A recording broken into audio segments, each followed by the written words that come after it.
একটি গাছের পাতা খেলে অ্যালার্জি, চুলকানি এগুলো সব দূর হয়ে যাবে। এমনকি ডায়াবেটিস থেকেও আপনি মুক্তি পেয়ে যাবেন। ডায়াবেটিসের অনেক ধরনের উপকার হবে যে গাছের পাতা খেলে। এই গাছের কথা আল্লাহ তাআলা পবিত্র কুরআনুল কারীমের ভিতরে নিজেই বলে দিয়েছেন।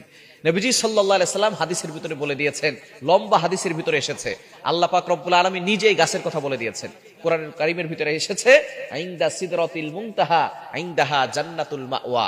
আইন্দা সিদরাতিল মুনতাহা, এটা হচ্ছে সিদরাতুল মুনতাহা, অর্থাৎ একেবারে শেষ প্রান্ত। 7 আসমানের পর একটা জায়গা আছে, যে জায়গার নাম হচ্ছে সিদরাতুল মুনতাহা। সেখানে একটা গাছ আছে, সেই গাছের নাম হচ্ছে বড়ই গাছ। বাস, গাছের নামটা কি? বড়ই গাছ। এই বড়ই গাছের ভিতরে অনেক শেফা রয়েছে। আল্লাহ তাআলার সৃষ্টির ভিতরে যে এত শেফা রয়েছে, আপনি জানলে অবাক হয়ে যাবেন। এই 7 আসমানের পরে হচ্ছে সিদরাতুল মুনতাহা, সেখানে আছে বড়ই গাছ।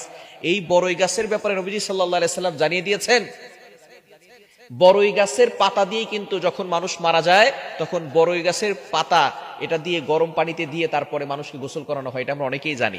1500 বছর আগে নবীজি সাল্লাল্লাহু আলাইহি সাল্লাম এটা আমাদেরকে জানিয়ে দিয়েছেন।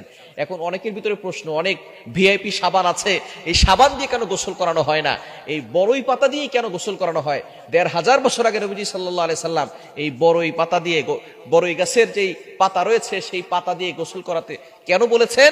বর্তমান বিজ্ঞান এটা নিয়ে গবেষণা করেছে। গবেষণা করার পরে দেখে, যখন গরম পানির ভিতরে বড়ই গাছের পাতা ছেড়ে দেওয়া হয়, সাথে সাথে সেই পানিটা এমন ভাবে বিশুদ্ধ পানি হয়, অন্য কোনো ভাবে এই পানি বিশুদ্ধ হওয়া সম্ভব নয়, যেভাবে বড়ই গাছের পাতা দিয়ে হয়। সুবহানাল্লাহ বিহামদি। বিজ্ঞান অবাক হয়ে গিয়েছে গবেষণা করতে করতে। 1500 বছর আগে কোনো টেকনোলজি ছিল না, সায়েন্স ছিল না, কোনো ল্যাবরেটরি ছিল না। সেই সময় নবীজি সাল্লাল্লাহু আলাইহি সাল্লাম জানিয়ে দিয়েছেন যে বড়ই গাছের পাতা দিয়ে মানুষদেরকে গরম পানি দিয়ে গোসল করাতে হয়, কেননা ওই পানি দিয়ে গোসল করালে একজন মানুষের শরীর সম্পূর্ণভাবে পবিত্র হয় এবং তার শরীর সুন্দরভাবে পবিত্র হয়। বিজ্ঞান এটাকে গবেষণা করার পরে দেখতে পারলো মুহাম্মদ সাল্লাল্লাহু আলাইহি ওয়াসাল্লাম যে কথা বলেছেন সেটা সত্য। সুতরাং সাথে সাথে তারা কালিমা পড়ে মুসলমান হয়ে গিয়েছে। সুবহানাল্লাহ বিহামদি।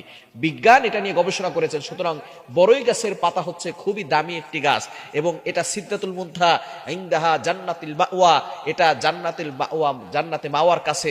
এই গাছের অবশ্যই অনেক গুণাগুণ রয়েছে। তার ভিতরে আপনার অ্যালার্জি, চুলকানি যাদের আছে অবশ্যই সতর্ক থাকবেন।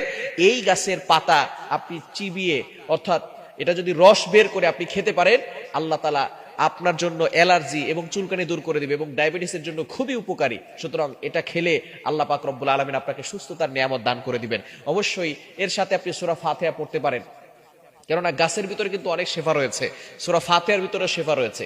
দোয়াও লাগবে, দাওয়াও লাগবে। দুইটা করে আপনি আমল করেন, দেখবেন আল্লাহ তাআলা অ্যালার্জি, চুলকানি এগুলো থেকে হেফাজত করবেন, এবং ডায়াবেটিসেরও অনেক উপকার হবে।